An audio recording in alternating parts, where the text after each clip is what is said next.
Atlantic মহাসাগরের বুকে এমন এক রহস্যময় অঞ্চলের কথা কি শুনেছেন, যেখানে জাহাজ, বিমান, এমনকি মানুষও হারিয়ে যায় কোনো চিহ্ন না রেখেই?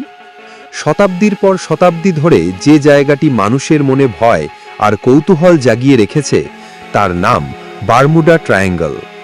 একে ডেভিলস ট্রায়াঙ্গল বা শয়তানের ত্রিভুজও বলা হয়। কিন্তু প্রশ্ন হলো, এই সব রহস্যের পেছনে আসল সত্যিটা কি? এখানে কি সত্যিই কোনো অতিপ্রাকৃত শক্তি কাজ করে, নাকি তার পেছনে রয়েছে কোনো বৈজ্ঞানিক ব্যাখ্যা? চলুন আজ ডুব দেওয়া যাক সেই রহস্যের গভীরে। বারমুডা ট্রায়াঙ্গল মূলত 3টি বিন্দু দিয়ে তৈরি একটি কাল্পনিক ত্রিভুজ। এর এক কোণে আছে আমেরিকার ফ্লোরিডা, আরেক কোণে পুয়ের্তো রিকো এবং অন্য কোণে বারমুডা দ্বীপ। এই বিশাল জলরাশির মধ্যেই ঘটেছে বলে দাবি করা হয় অসংখ্য রহস্যময় দুর্ঘটনা। বারমুডা ট্রায়াঙ্গলের কিংবদন্তি শুরু হয় বেশ কিছু বিখ্যাত অন্তর্ধানের ঘটনা দিয়ে। এর মধ্যে সবচেয়ে চর্চিত হল ফ্লাইট 19-এর ঘটনা। 1945 সালের 5ই ডিসেম্বর মার্কিন নৌবাহিনীর 5টি বোমারু বিমান প্রশিক্ষণের জন্য ফ্লোরিডা থেকে ওড়ে, কিন্তু কিছুক্ষণ পরেই তারা পথ হারিয়ে ফেলে। তাদের শেষ রেডিও বার্তায় শোনা যায় কম্পাস কাজ করছে না এবং তারা কোন দিকে যাচ্ছে বুঝতে পারছে না।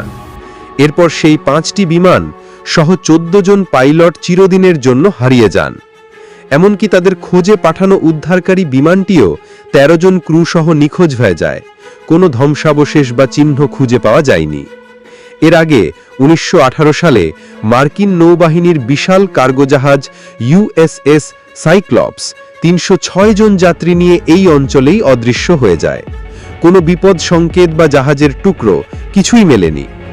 এই সব ঘটনার উপর ভিত্তি করে নানা তত্ত্ব তৈরি হয়েছে। কেউ বলেন এখানে ভিন্ন গ্রহের প্রাণীরা আসে এবং জাহাজ বা বিমান তুলে নিয়ে যায়। আবার কেউ বিশ্বাস করেন এখানে সমুদ্রের নিচে লুকিয়ে আছে হারানো সভ্যতা অ্যাটলান্টিস, যার প্রযুক্তি সবকিছুকে ধ্বংস করে দেয়। আবার কেউ বলেন এটি অন্য কোনো ডাইমেনশন বা জগতে যাওয়ার দরজা। গল্প বা কিংবদন্তি শুনতে রোমাঞ্চকর লাগলেও বিজ্ঞানীরা এর পেছনে কিছু বাস্তবসম্মত কারণ খুঁজে পেয়েছেন। প্রথমত, মিথেন গ্যাস থিওরি। বিজ্ঞানীরা মনে করেন বারমুডা ট্রায়াঙ্গলের সমুদ্রতলের নিচে বিশাল পরিমাণে মিথেন হাইড্রেট জমা আছে। কোনো কারণে এই গ্যাস হঠাৎ সমুদ্রের জলে বুদবুদ আকারে বেরিয়ে এলে জলের ঘনত্ব অনেক কমে যায়। ফলে সেই মুহূর্তে কোনো জাহাজ সেখানে থাকলে তা প্লবতা হারিয়ে সঙ্গে সঙ্গে ডুবে যেতে পারে। কোনো সংকেত পাঠানোর সুযোগ পায় না। এই গ্যাস বায়ুমণ্ডলে ছড়িয়ে পড়লে বিমানের ইঞ্জিনেও আগুন ধরে যেতে পারে। দ্বিতীয়ত, ভয়ঙ্কর আবহাওয়া। এই অঞ্চলটি হ্যারিকেন ও ভয়ঙ্কর ঝড়ের জন্য পরিচিত। এখানকার আবহাওয়া খুব দ্রুত বদলায়। এখানে গলফ স্ট্রিম নামের একটি শক্তিশালী সামুদ্রিক স্রোত রয়েছে, যা যে কোনো ধ্বংসাবশেষকে মুহূর্তের মধ্যে বহু দূরে ভাসিয়ে নিয়ে যেতে পারে।